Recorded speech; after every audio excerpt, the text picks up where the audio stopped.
So wish you a very, very happy Sankranti. Very auspicious day. Om Sahana Vavatu Sahana Bhunaktu Saha Vidyam Karavavahai Tejasvinavadhetamastu ma vidvishavahai. Om Shanti Shanti Shanti. Guru Brahma Guru Vishnu Guru Deva Maheshwara Guru Sakshat Parabrahma Tasmai Shri Gurave Namah. Samastajan Kalyane Niratam Karunamayam Namami Chinmayam Devam Sadgurum Brahma Vidvaram.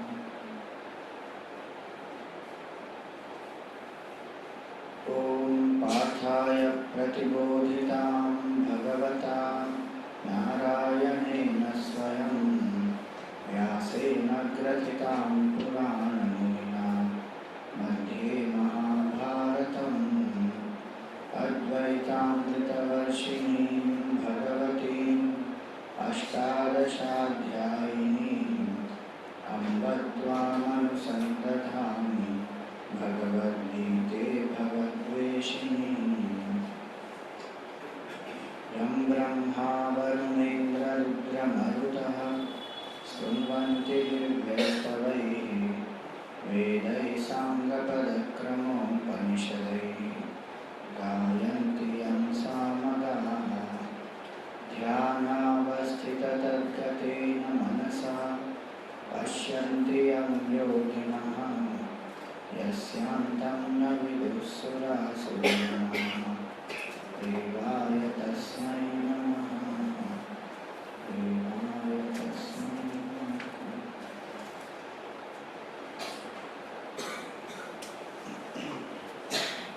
So we saw the question that Arjuna asked yesterday, that what prompts a person to commit sin in spite of knowing that it is wrong and unwillingly, as though one is still pushed. So what is that factor? And Bhagavan replied that it is Kama and Krodha, born out of Rajoguna. So these two make a person compromise. And so Bhagavan said that these desires and anger born out of Rajoguna are the cause for completely a person to compromise and lose the peace of mind, Mahashana, Mahapapma, even commit terrible sins. So he said that this desire is an enemy. Know the desire to be an enemy. Then he said, how does this desire veil this knowledge? So 3 examples he gave. And he said, just like the fetus is covered by the womb, that is the most terrible form of covering, which will take a long time and sometimes even painful experiences. So desires which are so powerful that in spite of knowing that this is wrong, one cannot resist, the pressure is very high, one commits mistake.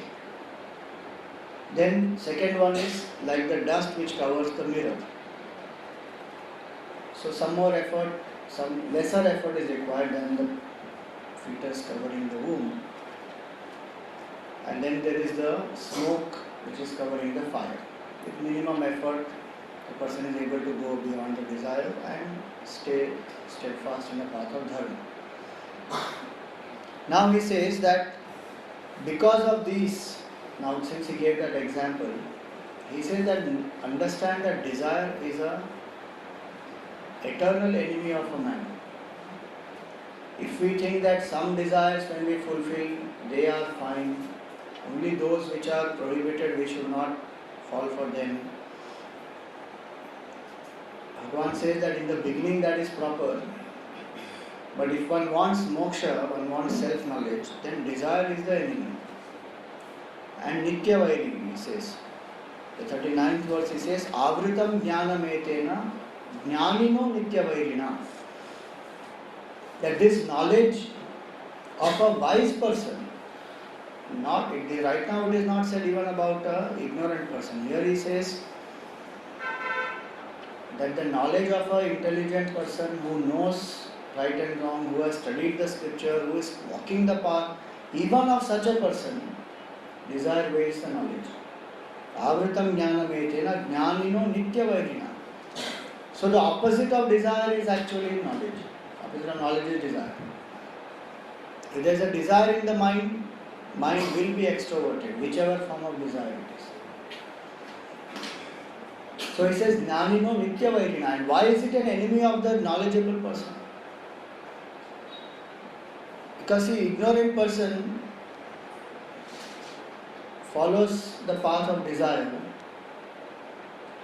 The person doesn't know where it will lead to. Because one is only seeking pleasure. And the simple understanding there is that, okay, if this did not give pleasure, something else will give. So chase something else. So the suffering of the ignorant person is only later. But the suffering of a knowledgeable person is right from the time the desire has arisen in the mind and one knows that that is wrong and one is not able to put it aside. So one constantly suffers that pressure of desire and the pressure of knowledge, both. Ignorant man suffers only pressure of desire. That also one doesn't see the suffering there. One thinks that that's a normal way of living. Only when the consequences come later on, then one suffers. But a knowledgeable person who knows that this is wrong will suffer from the moment that desire will start. Constantly that pressure will be there. Till that person doesn't execute. While executing also that person is having tension. After executing it, when the desire is given the result, there is guilt, there is shame, there is fear. So desire will lead a person to this. So one has to be very, very alert. The reason why Bhagavan is saying this is that especially those who are walking the path of knowledge, the more desireless a person becomes, the greater is the vairagya, deeper will be the knowledge. Otherwise desire is an enemy. That's why Gautam Buddha said, desire is the root cause of all evil. From the freedom standpoint, from moksha standpoint, from supreme happiness standpoint, desire, any form of desire is an evil. From a lower standpoint, we may say, okay, good desires, bad desires. So avoid the bad desires. But from the standpoint of knowledge, because any desire requires me to feel I am not happy right now. By doing this, I will become happy. So the first thing that desire does is postpone the happiness. Take the attention away from the present into the future. And it is that tendency of the desire itself because of which we suffer. Even when we get what we desire. Because then the mind has got habituated to this thinking that happiness is not here, happiness is there. Later in time, in that place, in this person, in that position. So that trick the mind continues to play. So any form of desire has to presuppose that, in fact, what is the definition of a desire if you think? Desire is a sense of incompleteness. Only when there is incompleteness, then desire will arise. And when that desire will arise, I want to fulfill that desire to become complete. So every desire must presuppose I am finite, I am limited, I am incomplete. That happiness is not now, happiness is later. Even a good desire. But directly to drop all desires is difficult. So one says, drop all the bad ones, hold on to the good ones.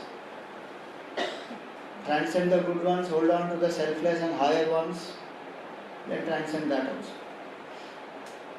So he says, Jnanino Nitya Vairina, it is a constant enemy. What is the way to overcome this? by fulfilling desire will be overcome. So he says, Kama Rupena Kaunteya Dushpurena Analena Cha. If one thinks that by fulfilling the desires one will overcome these desires, he says it is exactly like offering more and more fuel or ghee into the fire. Dushpurena Analena Cha. The fire will only keep increasing more and more. Same it is with the desire. One may say, no, Swamiji, but our experience is different. We had so many desires when we were children. We enjoyed it, so now we have outgrown them. Same way, we will keep enjoying, so that we enjoy also, we outgrow also. It's such a nice way, balance. Why should we deprive ourselves and suppress, suffocate? Each stage keep enjoying the desire of that stage, and by time automatically we will transcend those desires.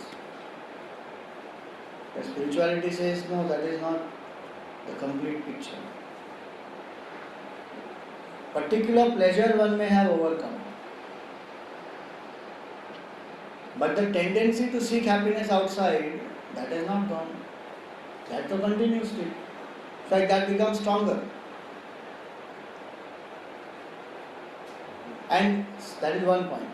Second point is, if actually I am going to transcend by time naturally, then so many things that we do when we become old don't correspond to this fact. But we find that even when we are old, we still have desires which we have enjoyed long back, in that stage we should have transcended also, but it still continues. So it is not that by fulfilling desires one will overcome it. One may have transcended maybe a certain type of desire, that's all. But the tendency to seek happiness outside still remains. And the person may still be a victim of that. That risk is always there. That just by enjoying it is not necessary that I will overcome it. That's why he says that it will only increase. Suppose one says that, okay, I have enjoyed this one and that is over. But has that led to peace? That has not led to peace. That has led to the desire substitution only. The desire for the childhood toys is not there anymore. But does that person become desireless?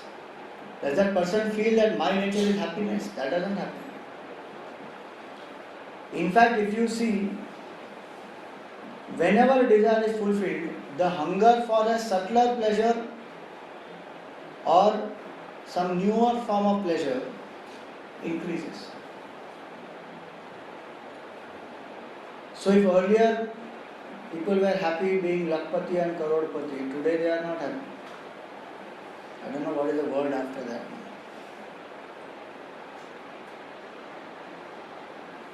Arabpati, Kharabpati, is it clear? I don't know what it is. People say Arbo, Kharbo, Rupya.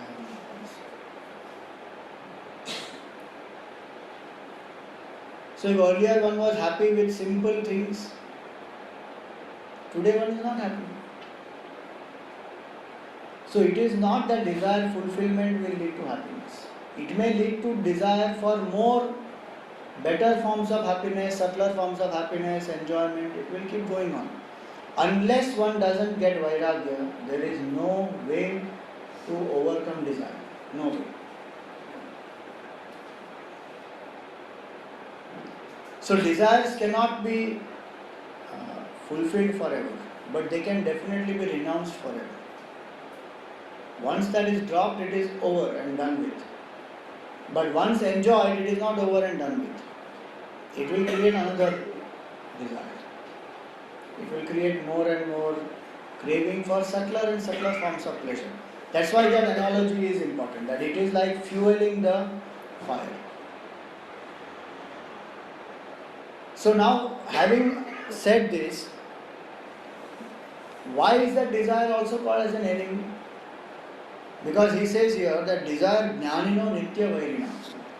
Three things that desire will do When there is a desire to enjoy which comes in the mind, first thing that happens is the duty one gets distracted from. Simple examples one can take. If I have an important work to finish, but I am tempted to watch some serial. I don't know which is the latest serial also for me. Which serial? Famous one. Nothing. आप लोग भी desireless हैं. अच्छा. हाँ? आम आदमी party वो तो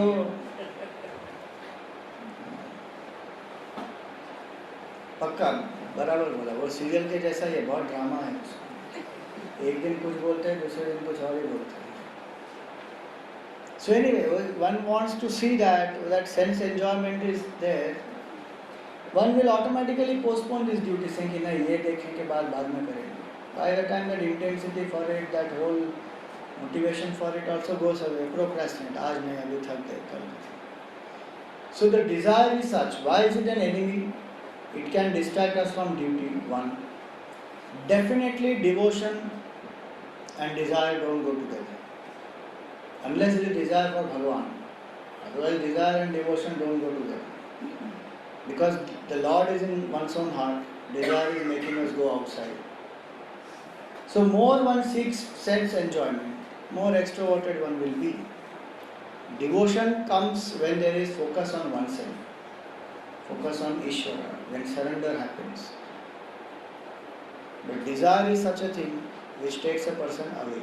And especially such a desire where one has compromised, that guilt only will not make a person comfortable to face the Lord. That's why one of the ways in which one can control oneself is, one should always ask that if I do this, can I face my Guru? Can I face the Lord without any hesitation, without any guilt? If I can, then there is no problem. But if I can't, that means there is some compromise and one should not indulge in that. So desire and devotion, desire and duty, and desire and discrimination. Discrimination of a person goes. One desire Dhritarashtra had to make his son the king. The whole Mahabharata war happened. So discrimination goes. One cannot perform one's duty properly. Devotion, one falls from grace. That's why it says Jnanino Nitya Vairina. So if one has understood this very, very clearly, one has to think and reprogram one's mind actually. Because in our mind the equation is desire fulfillment is equal to happiness. The equation has to change. The desire is equal to enemy. But how can all desire be enemy? You take an example, any example. A child in school, I mean, if I have to, we say geeta in practice, so if you want to, today my child in school works very hard, studies very hard and gets like an 85%. But their desire that no, I want to get a 90%, I must work harder. Then is that desire not right? Is that desire against this thing? So what happens in that? So the desire for... He works harder, he pushes himself even more. So the desire, see the comparison here is, we said earlier, is for moksha, remember that. That we are not to forget. Every form of desire, as far as a jnani or a knowledgeable person is concerned, who is seeking moksha, one, is a problem. Because even if he gets 90, what happens? Remember, I am talking from a higher standpoint. I am not talking from ordinary standpoint. Second, those types of desire which make us compromise, they are the desires which are definitely the enemies. Bhagavan has shifted his standpoint from just the compromising type of desire to make Arjuna understand that Arjuna, any desire is a form of enemy if you want moksha and if you want knowledge. Number two. From lower standpoint of view, if you see, is it not true that how much of self-esteem of a person is destroyed Because the person has equated that if I get 90, then only I am good enough. Society has equated, parents have equated, everybody has equated that this only is the top, rest is not good enough. How many youngsters commit suicide only because of that? Because they cannot accept anything less than the best.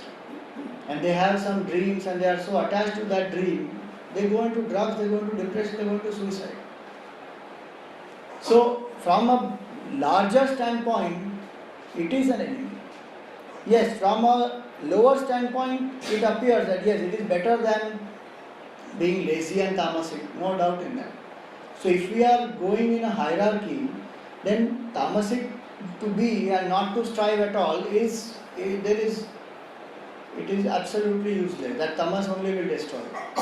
Better than that, it is to have a competitive spirit, saying, okay, this I must have and this is the goal that I want to achieve. But stress also comes because of that. That ambition only is creating stress also, right? So one says, okay, go to the sattvic level where you attempt the goal but you are not attached to the goal. And let the goal be high. So let there be 90% which one seeks. There the focus has slowly shifted from the fulfillment of the object, a fulfillment through desire getting satisfied, to being in the here and now. Saying, enjoy the journey, have a high goal, don't worry about the result, drop all those anxieties. From there you can go still higher if one has to attain moksha. Vedanta goes to the extent of saying that even desire for moksha itself is a problem, because you are already free. But that is the last one to drop. The subtlest obstacle to drop on the path of Vedanta is I am ignorant. That is the subtlest obstacle. I am ignorant is the problem. That is the cause of the problem. How can I be ignorant and become knowledgeable? Whatever I become in time, I will lose in time, because time changes. So from the highest standpoint, any form of desire is an enemy, any form. But we have to know at which level we are and keep progressing accordingly. Fundamental must be very clear to us in our thinking. At this moment, I may not have that much of vairagya to drop all desires. So let me stay focused on doing the duty, but let me shift from expecting, receiving, being attached to the result, to the attitude of giving, serving, being detached. And whatever desires are helpful in fulfilling these, I should nurture those desires. So even to come to a satsang is a desire. To meditate is a desire. To do sadhana is a desire. To live in self-control is a desire. From supreme standpoint, even that is laughable. But that is the supreme standpoint. From our standpoint, that's why Bhagavan will come now. He will say where are the hideouts of these desires and how these desires make a person compromise, and from where you start. You start from self-control onwards.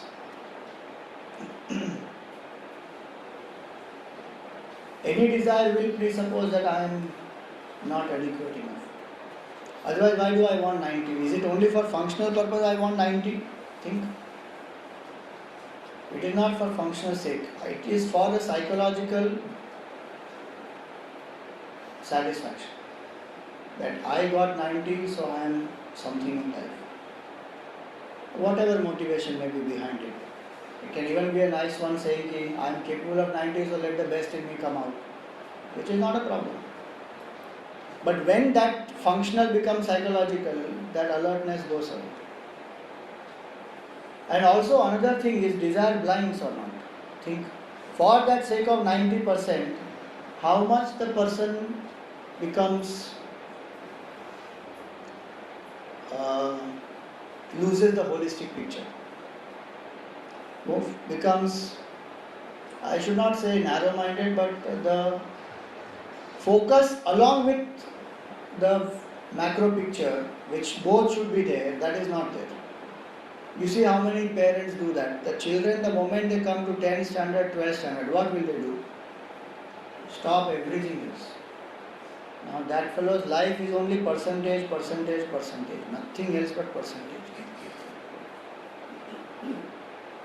all the life building skills, all the values which he requires, and all those things which are necessary for his balanced growth, they go away.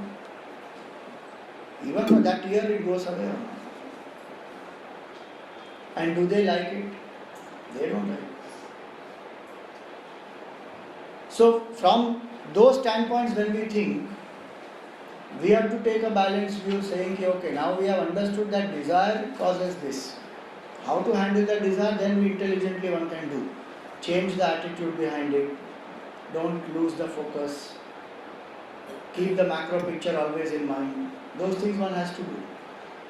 So, Jnanino Nitya Vairina, especially those who are seekers of knowledge, for them desire is an enemy. It may sound also very difficult to follow,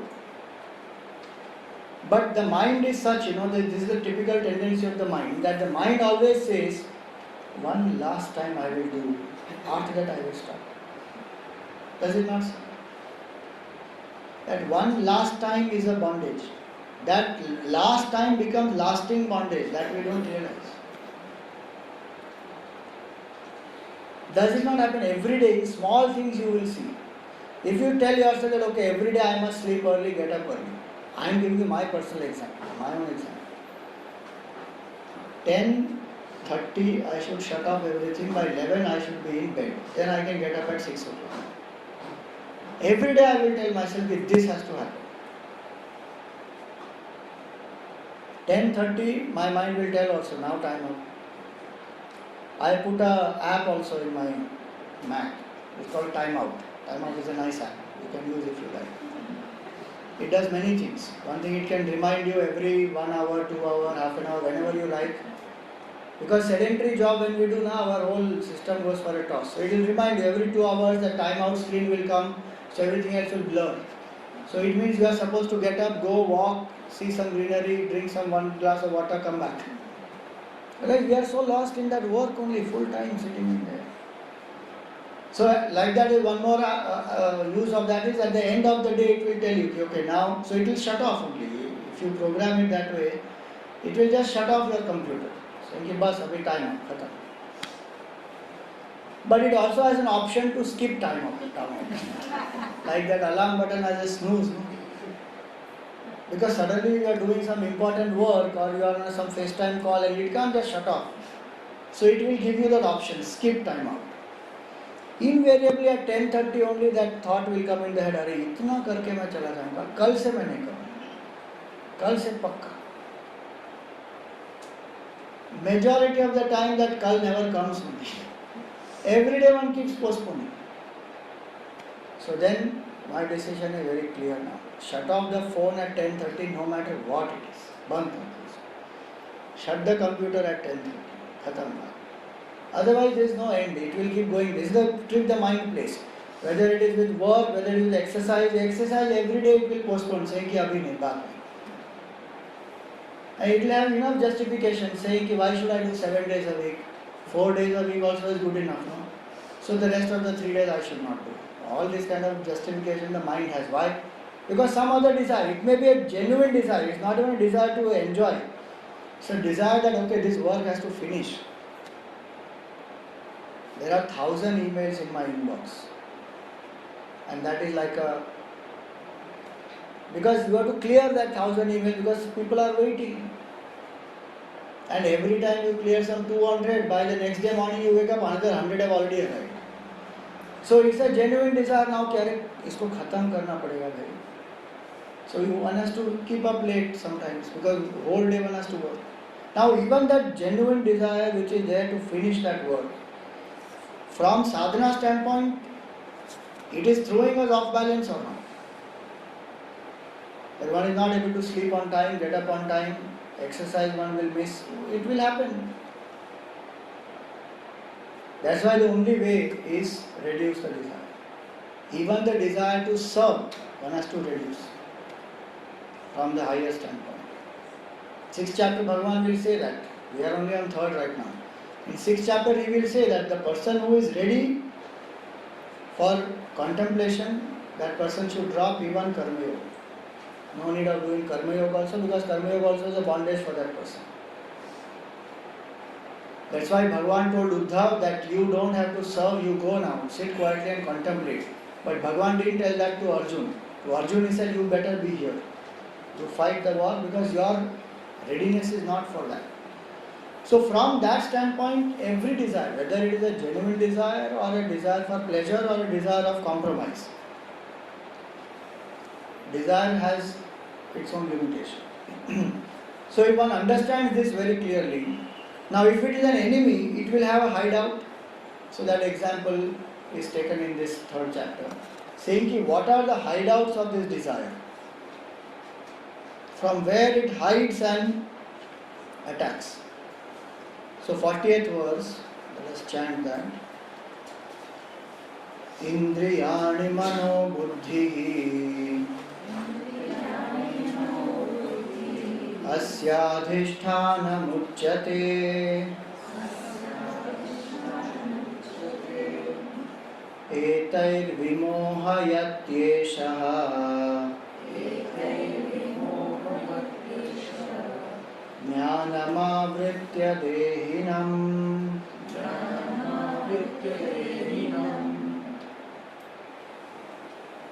So he says here that desire is like a true criminal who has many hideouts, not just one. Because one, if you attack, that criminal is finished. So he will have many, 4-5 hideouts.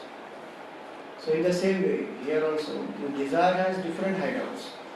Indriyani, the senses, mana, the mind, buddhi, the intellect, asya adhisthana muchyate. These are the hideouts of desire. It's very interesting. In this, it is not said sense objects are the hideouts of desires. External world, nothing has been mentioned only. And generally we think that that object tempted me, this person tempted me, that money tempts me. The hideout of desire is nowhere outside. It is only inside. So he says these are the three hideouts: senses, mind and intellect. Etai vimohayati esha. So the seeker gets deluded by these three. Jnanam avritya dehinam. The dehi, the seeker, the truth in us also is veiled by these three. The desires arising in these three. So what are the hideouts in these three means what? Sense pleasure, the attachment to senses, the enjoyment of the senses is the first hideout. And from there the desire starts. That's why sense control is so crucial and emphasized in Vedanta.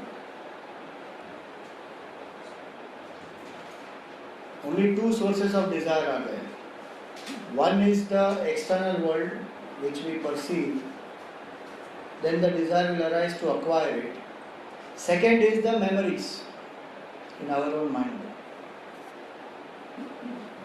Basically these two are main divisions, external world and internal memories. From these only the desire will arise.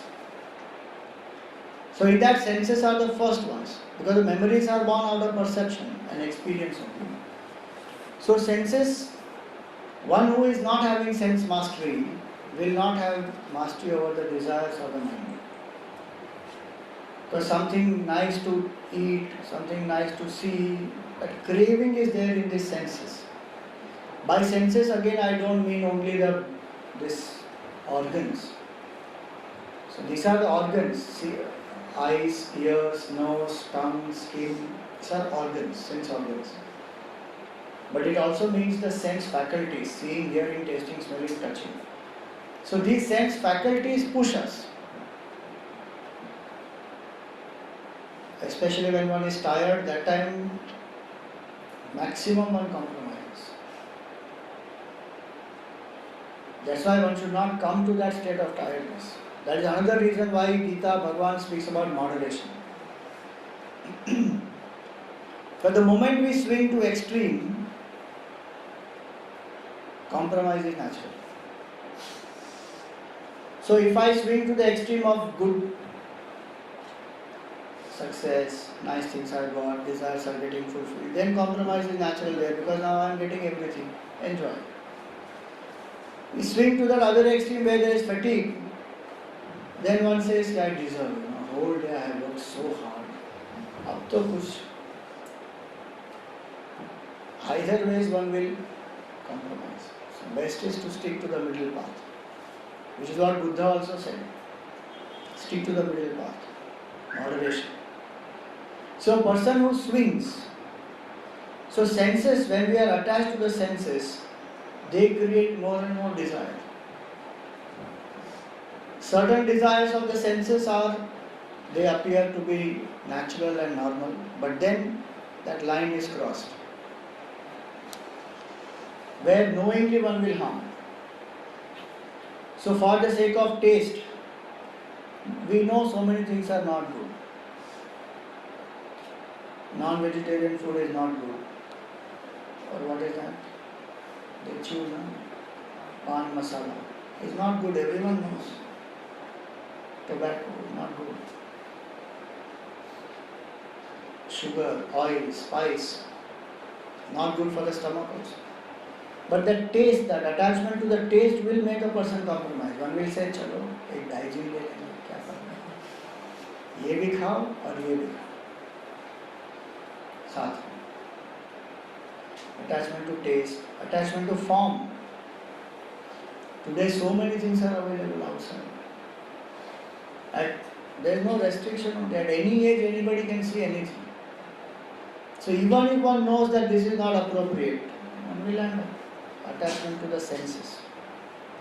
So eyes, ears, taste, smell, all these are different senses, attachment to them, and hiding there the desire attacks. Why is it that they are hiding there? Because many times we don't know these desires in us till that object comes in front of us.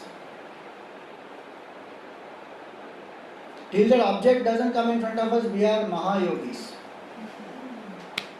Swamiji, I have not touched gulab jamun for last 1 month. One man said, Swamiji, I have never taken a bribe. Why? Because nobody offered me. Nobody offered. Why? The moment somebody offered, then you see. So hideouts are like that. So only when that object comes in front, suddenly from where the desire comes, we don't know. Till then we thought, and sometimes one is living in self-control also. 1 full year you may have sincerely lived in self-control, saying ki no chocolate. And after 1 year, the moment chocolate comes in front, if one has done it very nicely, it will go. It won't affect also. But many times it doesn't happen. Then only one will know whether that 1 year was a suppression or was it actually a tapasya that one did.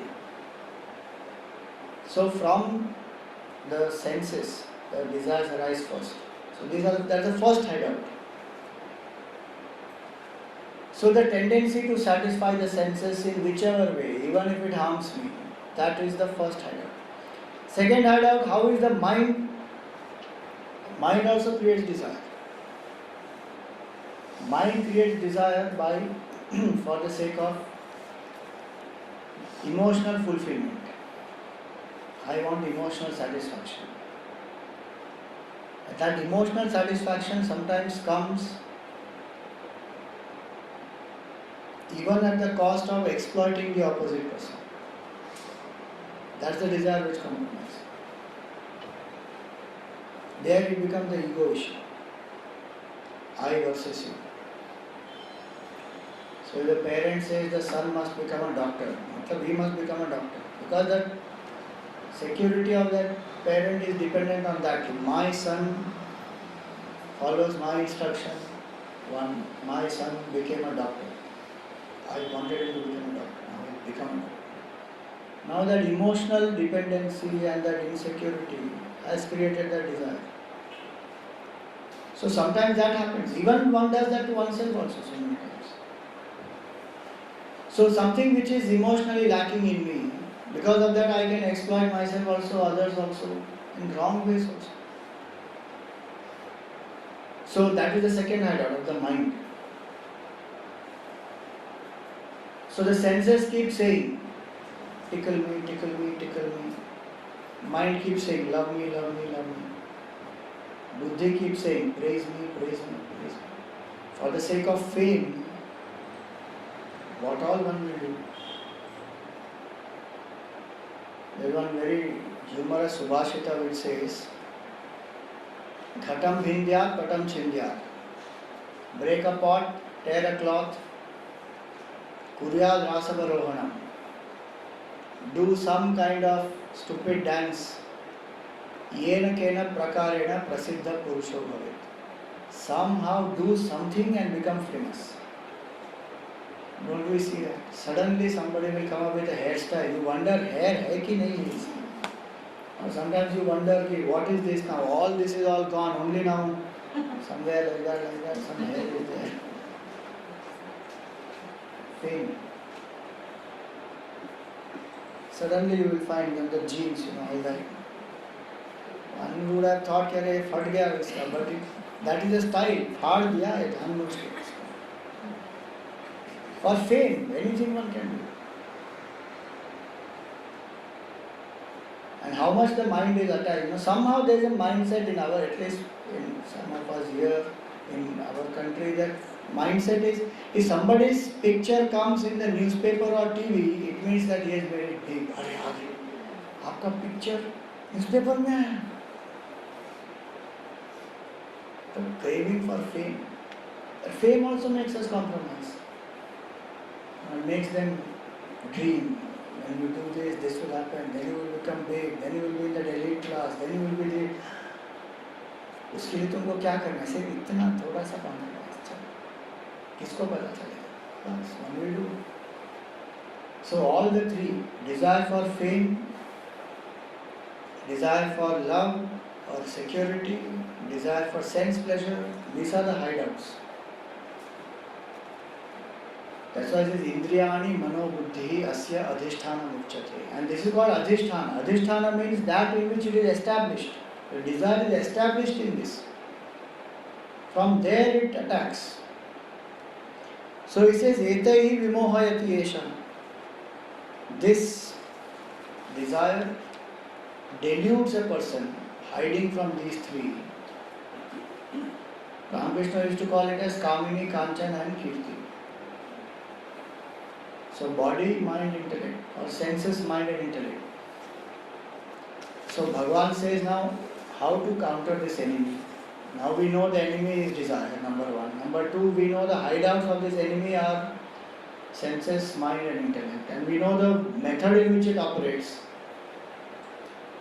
Makes us attached to pleasure, makes us attached to emotional gratification, makes us attached to fame and power. So now how to start? Obviously we can't start attacking at all three places. So he says you start from the most basic one. So 41st verse he says, Tasmat Tvam Indriyani Adav Niyamya Bharatarshava. O best amongst men, please start by mastering your senses. Papmanam prajahi hyenam. He only said begin with mastering your senses. He doesn't say only sense mastery is enough. Because sense mastery will not last without mind mastery.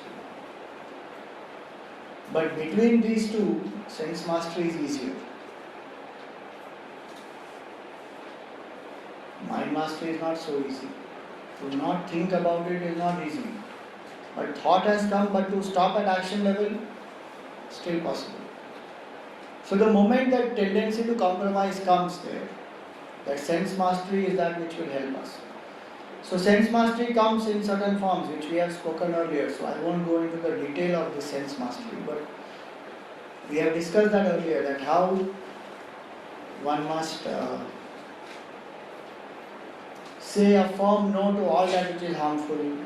One must live in moderation, one must have delay in gratification, cultivate sattvic ways of enjoyment rather than rajasic and tamasic ways. So different methods are there where we can practice in daily life how to live in sense mastery. And you will see that when we live in mastery, to whichever level we are able to apply sense mastery, to that level, desires also don't trouble us. Even a simple point of delaying gratification you can see.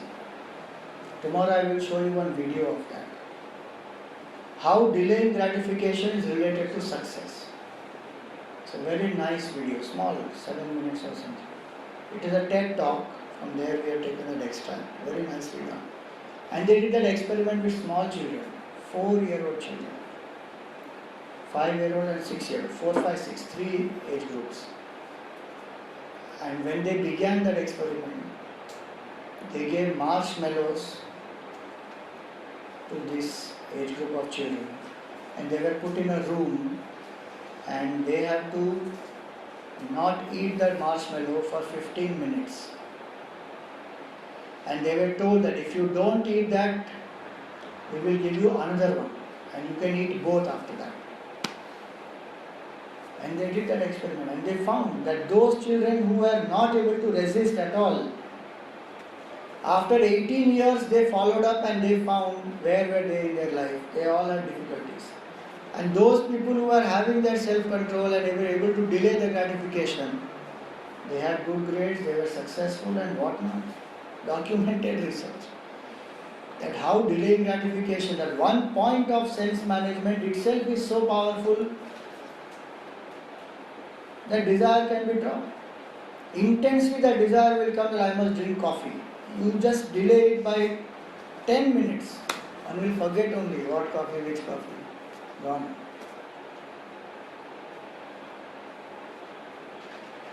So just like desire is an enemy is the right equation in our mind. The equation in our mind also should be this, that desire fulfillment is more difficult. Dropping the desire is easy. Right now the equation is ulta in our mind. Dropping the desire is difficult. Fulfillment of desire is easy. But Bhagavan says that in the previous one verse before this we saw. He says that desire is the enemy. Fulfilling the desire is worst. It will create more.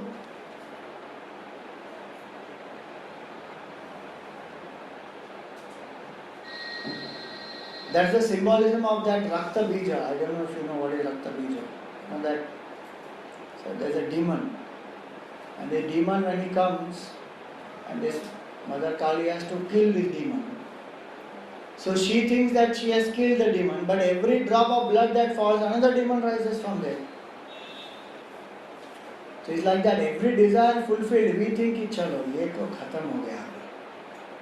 But that creates another. So desire fulfillment is equal to pain. Desire renunciation is equal to happiness. That equation has to get into our mind. That is the path of the Vedantic student. That's why we say tyage naike amritatva mahanashya. That only by renunciation of the desire.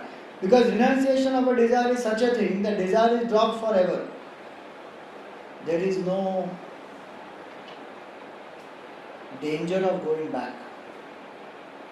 Will anybody sitting here go back to play with that Barbie doll of the childhood? It is gone, over. Example has a limitation because one has played with it and then because of age one has overcome that. But the context is the same. So desire renunciation is happiness. And that's why he says that Jahi, you must drop. The objective of sense control must be to reduce the desire and to become more steady in the mind. Meditation is not possible for somebody who has lots of desires. That is another reason why desire is an enemy. That it won't allow me to sit quietly. So if I want peace and permanent happiness, desire fulfillment is not the way. Renunciation of the desire is the way. So in renunciation of desire, which are the things which we should start with?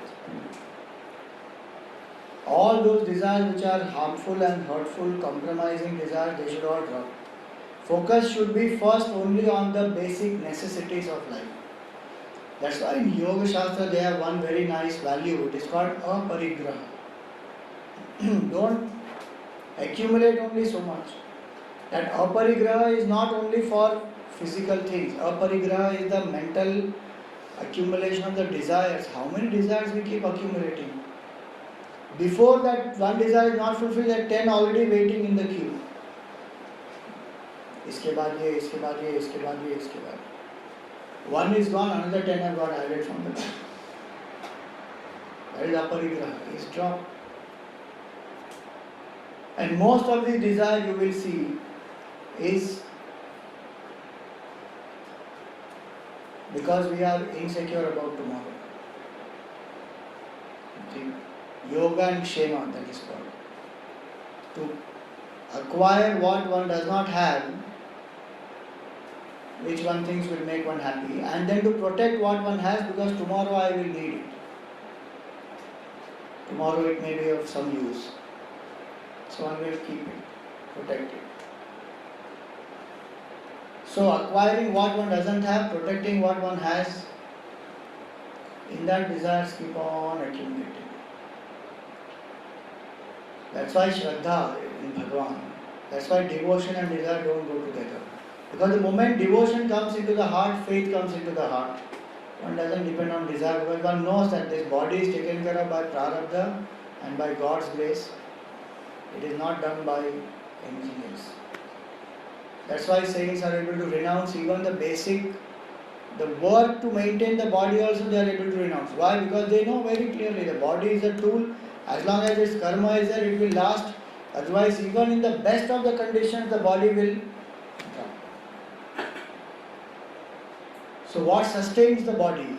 From karma standpoint, prarabdha sustains the body. From bhakti standpoint, grace of the Lord sustains the body. Not to become inactive, but that insecurity and incompleteness which is there, because of which we want to go outside, achieve things, get this, go there, become that, all that goes away. So he says, Jahi Shatrum, Papmanam Prajahi Hyenam. You know the desire to be sinful, drop the desire, beginning with self-control. So how to drop? Bhagavan goes ahead. So he starts with self-control and he says, he gives methods and he gives a certain hierarchy. And when that hierarchy is understood by us, we can take the higher step to drop the desire at the lower level. So this 42nd and 43rd verse, one gives that hierarchy. 42nd verse he says, Indriyani parani ahuhu.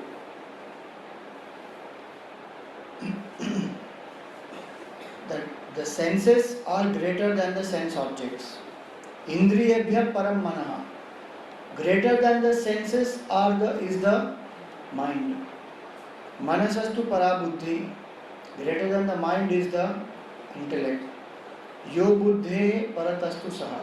Beyond the buddhi also is the atma. Why he gave this hierarchy? Those who are students of Vedanta, we know this hierarchy. That the world is the grossest, then comes the senses, then comes the mind, then comes the buddhi, then comes the atma. This is the order of subtlety. Subtlety means that which is gross is more manifest, more qualities it has, and limited pervasiveness. That which is subtle has lesser qualities and more pervasiveness. So mind is much more pervasive than the body or the senses. The mind can feel, mind can sitting here visualize, go wherever. But the body has limitation. Subtler than the mind is the buddhi, because buddhi has self-awareness and buddhi can go into the realm of the unknown. The mind cannot think about unknown. Mind can only go in the realm of known. But Atma is subtler than that also. Atma doesn't do anything, but in its presence everything happens. So this is the order in which we are supposed to live, and if we live in this order, senses, body, mind, intellect, each one will cooperate with the other. The person will know the truth. But today we are living in the opposite order. The senses are governing the mind has sabotaged the buddhi doesn't even know the Atma. So Bhagavan gave this order so that if I have to master the senses, I must live in self-control first. So the sense objects, there must be some form of restriction, self-control, that I don't indulge in certain things. Then the senses will be strong. When the senses are strong, mind will be steady. Emotions will not fluctuate. If emotions fluctuate, hold on to the buddhi. So with the higher step, hold on to the previous one. So if I am emotionally very disturbed, then I should take recourse of the buddhi. Saying, what is the objective way to handle this right now? Arjun was in an emotionally disturbed state. Bhagavan gave him the right knowledge. So with the buddhi, control the mind. With the mind, control the senses. And when the senses are controlled, the objects in the world also they don't affect us so much. This much when it is done, Bhagavan says the best thing to do to drop all desires, because even in this there will be some desire to realize the truth, for moksha, for peace, holding on to which I am living in self-control. Bhagavan says even that you can drop by abiding as the Atma. So the last shloka here he says, Evam buddhe param buddhva samstabhyatmanam atmana. Having known the buddhi to be supreme, live uncompromisingly your convictions. Live at the intellectual level. Maximum time one who can live at the intellectual level, that person is ready to go beyond the buddhi and know the self. What does it mean to live at intellectual level? It means that whatever I am convinced of intellectually, in no circumstance I will compromise. That is buddhe param buddhva. Even if there is mind which is craving for it or the senses are hungry for it, one will not give in. Slowly they all come in one's control. Otherwise, right now the buddhi is a victim of all these. One says, no, I must meditate, this is the time to meditate. But then the body says, oh, Sankranti, til ka laddu bhega kisi. It is hot, so nice it is. Thanda ho jayega, it will become hard. Chalo, 2 minutes खा के आ जाते फिर बैठ गए. One gets up, goes there, eats. Until being what it is, it will go get stuck in the teeth somewhere. So one will sit down to meditate. Om Namah Shivaya, Namah Shivaya. Om Namah Shivaya. So जब ये बहुत बीच में आ रहा है, थोड़ा पानी P के आ रहा है. Again one goes. Our buddhi is a victim of our own mind and the senses. Where it will follow anything. You tell it to follow honesty, you say आज के ज़माने में honesty हो ही नहीं सकती. It has become weak. That's why he says you start with self-control. Start with mind control. Make that buddhi strong. And having made the buddhi strong, then I can meditate and be the sakshi. Then the desires are gone. What we try to do is, we are going to practice sakshi now. Next time the rasgulla comes in front, I will be a sakshi. I will not indulge. For 3 minutes I will be a sakshi. 4th minute I will be the sakshi of the bhokta. Enjoy and intellectualize. I am the sakshi even now. It's just the mind and senses which are indulging. I am not indulging. So Bhagavan says here, no, buddhi, leave that intellectual condition. So only such people will be able to abide in the self and drop all desires. Finally, dropping of all desires is possible only when I drop the desirer. Please remember. All desires can be dropped not by individually dropping desires. Till one level one has to drop desires. So till the level of buddhi, one keeps dropping desire, not this, not this, not this. But the desire remains. And as long as the desire remains, there will be more desires. So in the seat of meditation, the desire also is dropped. Desirer is dropped. That's what we say, aham bhojanam naiva bhojyam na bhokta. Bhokta is the last one to go. Bhojanam is the first one to go. Meaning, not that you should not eat food. The sense objects are the first we have to drop then the desire for it will go slowly from the mind, the desire, bhojyam, the experience of enjoyment, that also goes. Then the enjoyer or the desirer, that will go. That person abides as desireless in the state of meditation. Till then, our life must be hold on to sattvic desires, boss. Till we don't come to this stage where we are able to steadily meditate on the self, hold on to the sattvic desires, the good desires, live in self-control, live in peace, live in introvertedness, then drop that sattvic desire also. So I will end with a nice formula for change. Any change that we want, the formula for change is control.